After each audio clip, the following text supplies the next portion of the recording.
अस्सलाम वालेकुम, मैं हूं अब्दुल शकूर अब्बासी और आप देख रहे हैं मेरा यूट्यूब चैनल। तो फ्रेंड्स, मैं आप लोगों से एक रिक्वेस्ट करने जा रहा हूं कि मैं यूट्यूब चैनल स्टार्ट करने जा रहा हूं और आप लोग मुझे बताएं कि मैं कौन सा यूट्यूब चैनल स्टार्ट करूं। मतलब मेरे पास आप लोगों को सिखाने के लिए स्किल बहुत हैं। इन अर्निंग के स्किल भी हैं और टिप्स के स्किल भी हैं मेरे पास अल्हम्दुलिल्लाह। और वैसे कैमरे के पीछे बैठ के वीडियो बनाने के स्किल और बहुत कुछ हैं। लेकिन आप लोग मुझे कमेंट करें कि मैं कौन सी वीडियोस बना के आप लोगों को यूट्यूब पे आपको फ़ायदा दे सकूँ। तो अल्हम्दुलिल्लाह मेरे पास इन अर्निंग के बहुत सारे स्किल तरीके हैं आप लोगों को बताने के लिए।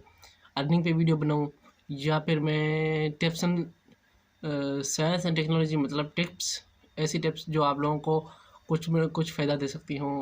मोबाइल की एप्लीकेशन से, मोबाइल की फ्री इंटरनेट से, या और भी बहुत कुछ हो सकते हैं जिससे आप लोगों को वीडियो देख के फ़ायदा होता है। तो कम से कम आप लोग मुझे कमेंट करके मुझे बताएं कि आप लोग मुझे किस तरह की वीडियो आप लोग मुझसे चाहते हैं। दोबारा रिक्वेस्ट करना चाह रहा हूँ कि मैं कौन सी वीडियोस बनाऊँ और कौन सी ना बनाऊँ। ठीक है, जिस तरह आप लोगों को पहले मेरा एक चैनल था हीरो टेक वन, उनमें मैं आप लोगों से मिलता था।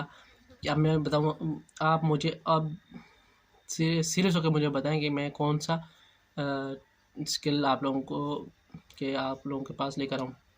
नहीं, सॉरी, किस चीज़ की टिप्स आप लोगों को बताऊँ जिससे आप मेरी वीडियोस देखें और आप लोग लुत्फ़अंदोज़ हों। तो मेरे पास और भी स्किल हैं जो आप लोगों को मुझे फ़िलहाल याद नहीं आ रही। आप मुझे बताएंगे तो मुझे उस पर रिसर्च भी करूँगा। अगर मुझे आती होंगी तो मैं आप लोगों को कहूँगा वो ठीक है, मैं ये बता सकता हूँ आप लोगों को। तो थोड़ी सी सियासत भी कर देता हूँ। नहीं, सियासत नहीं, लेकिन तजुर्बा होता है थोड़ा बहुत सियासत में। तो आप लोग मुझे बताएं, कमेंट करें, क्या बताऊँ आप लोगों को, क्या वीडियो दिखाऊँ आप लोगों को। तो अगर नहीं आप बताएंगे तो फिर मैं कोई ना कोई अपनी हिसाब से ही आप लोगों को, जो मेरे पास ज़्यादा स्किल है, जो मैं आप लोगों को ज़्यादा बता सकता हूँ, वो आप लोगों को बताऊँगा। तो मिलते हैं नेक्स्ट वीडियो के लिए। अल्लाह हाफ़िज़।